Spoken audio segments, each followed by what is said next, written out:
Donc on va voir comment on peut utiliser maintenant le middleware create async zinc pour l'appel à une API. On va faire comme pour le Redux classique, on va faire l'appel à l'API à JSON placeholder. Donc maintenant, ce qu'on va faire ici, on va aller au niveau du slice, se créer un nouveau fichier que l'on va appeler user slice.jsx. Donc l'idée est d'afficher une liste d'utilisateurs.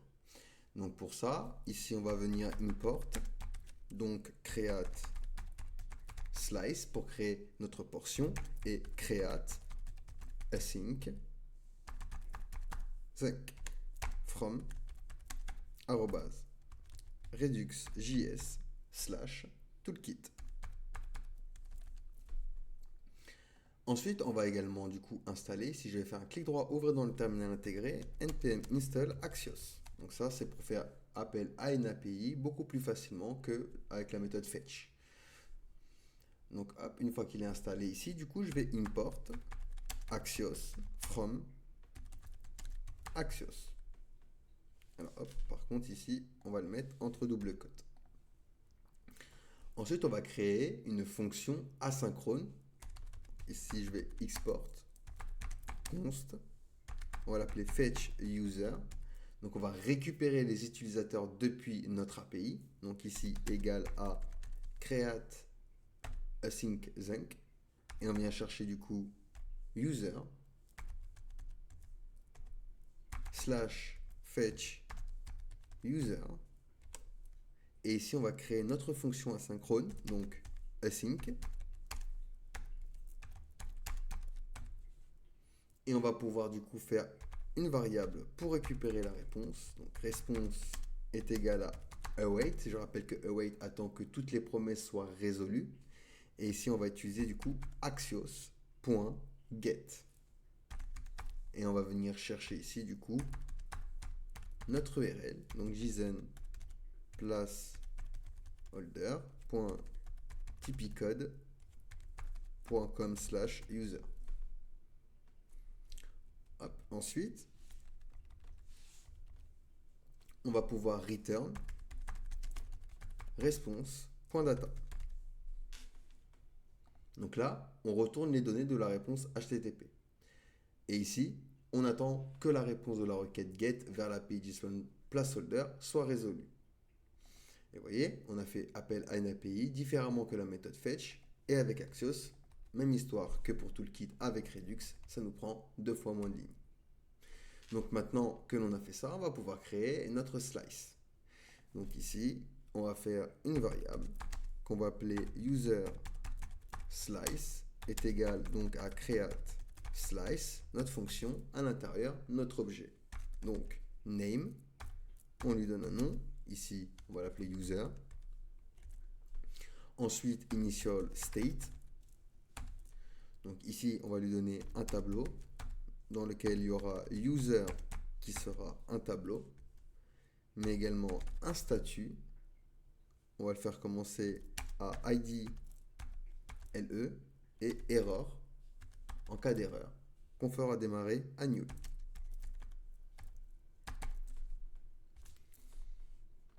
Ok. Alors ensuite, hop, on va aller un peu plus bas. On va créer donc nos réduceurs. Et on va lui dire que ce sera un tableau vide, comme ceci. Un objet vide, pardon. Et je vais ici, du coup, me faire mes fonctions. Donc on aura extra réduceur.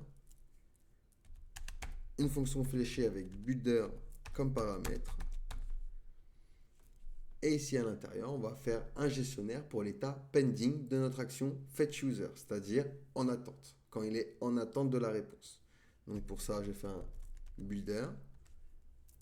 Et ici, je vais faire point add case fetch user point pending, donc en attente, du coup, et une fonction fléchée avec state qui va mettre à jour le statut de l'état à loading lorsqu'une requête est en cours. Donc state.statut est égal à loading. Hop. Nickel. Une fois qu'on a fait ça, on va également faire la même chose, donc un gestionnaire pour l'état fulfilled, donc réalisé avec succès. Donc pareil, même histoire. Ici, je vais venir faire un point add case, fetch user, point fulfilled. Alors, il n'y a qu'un L, il me semble, ici. Et même histoire, on va récupérer une fonction fléchée avec state et action. Et on va mettre à jour le statut de l'état à successed. Et également le stock de données récupéré dans user. Donc statut, enfin state.statut est égal à success did, voilà, et state.user est égal donc à action.payload.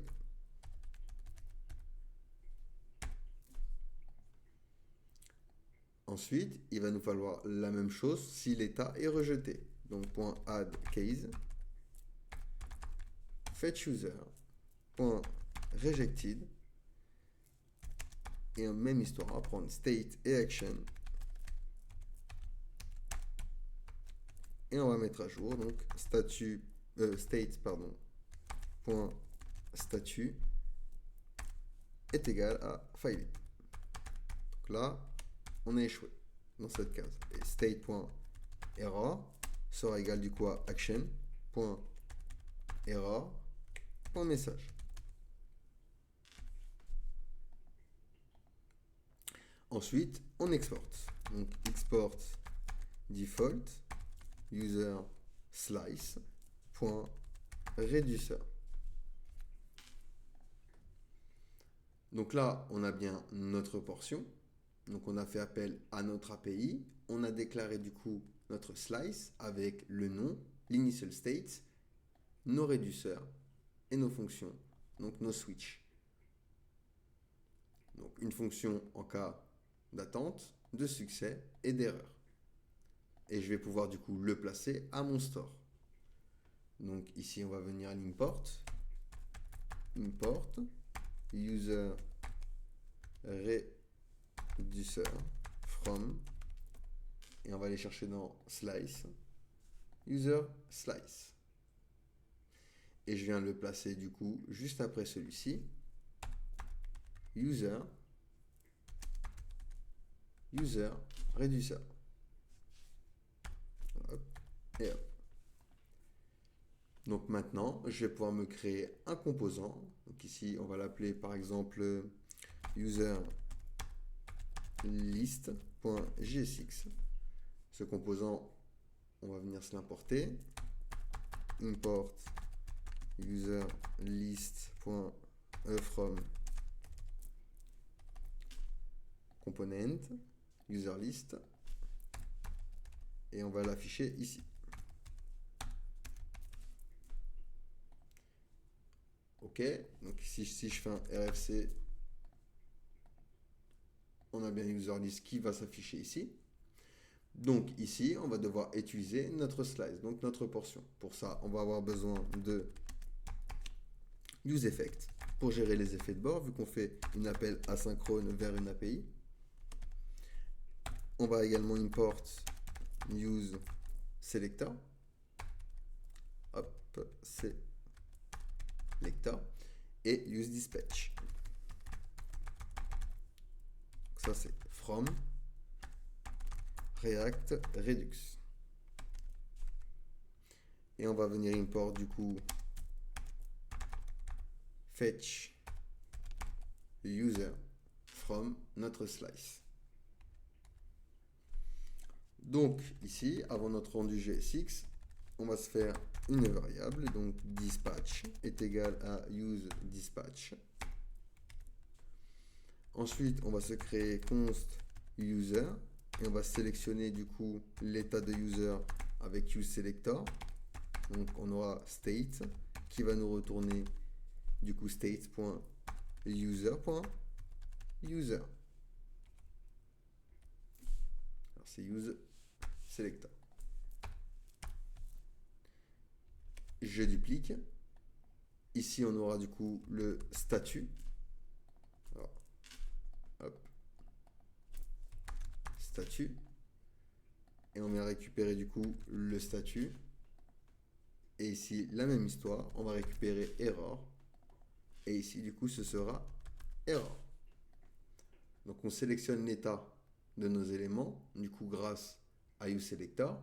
Puis, on va utiliser useEffect pour les effets de bord. Donc, il va prendre en premier lieu une fonction fléchée et ensuite un tableau de dépendance. Donc, qu'est-ce qu'il y a à surveiller? Hop, dans le qu'est-ce qu'il y a à surveiller, on va lui dire, bah, tu vas me surveiller le statut et dispatch.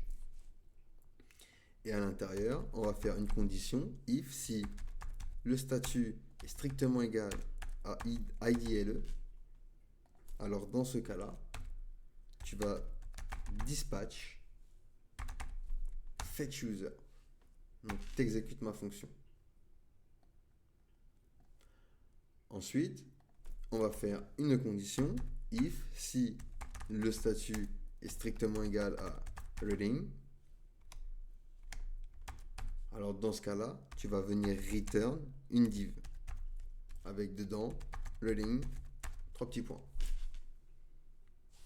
Si jamais c'est un échec, donc failed, alors dans ce cas-là, tu vas venir me retourner error, hop, 2 points, et on va faire référence du coup à error. Alors ici c'est des divs. Hop. Et on va pouvoir du coup return dans notre JSX, enfin dans notre composant plutôt, donc un h2 user list, donc pour avoir ici notre user list. Hop, vous voyez, on a eu le loading, je ne sais pas si vous avez vu. Et du coup, on va faire notre méthode map, hop, pour itérer à travers notre liste et afficher du coup nos users. Donc UL. Et ici, tu vas me faire du coup un user.map qui va prendre du coup user en paramètre au niveau de la fonction fléchée. Alors hop, ici on va mettre juste des parenthèses. Et ici c'est UL. Et à l'intérieur, du coup, on va venir return DLI. On n'oublie pas que lorsqu'on return une liste d'éléments, on lui met une key. Donc user.id au niveau de la key. Et à l'intérieur, donc, on va mettre du coup user.name, par exemple, pour afficher le nom. Et ici, hop, vous voyez, j'ai bien fait appel à mon API et j'ai bien du coup les noms de mes utilisateurs. Donc ici, nous avons utilisé notre middleware. Hop, on peut remonter. Notre middleware create a sync pour faire appel à notre API. Et on a créé notre portion avec name user, notre initial states, nos réduceurs et nos fonctions, nos actions, pardon, au niveau de add case. Donc on a utilisé notre middleware pour ça. Et vous voyez, c'est beaucoup plus concis, beaucoup plus propre. Même si ça peut faire peur au début quand on n'a pas l'habitude, c'est beaucoup plus concis, beaucoup plus propre. Et vous voyez ici, après on n'a plus qu'à venir l'importer dans notre store et l'utiliser du coup dans notre composant. Donc même histoire à chaque fois, useSelector pour attraper l'état d'un élément et useDispatch pour dispatch du coup nos actions. Et bien sûr le fetchUser de notre slice, de notre portion. Et useEffect, qui je le rappelle est un hook avec React qui sert à gérer les effets de bord. Donc voilà pour cette fonction, ce middleware du coup avec tout le kit. Allez, posez-moi des questions si vous en avez, sinon on va pouvoir passer à la suite.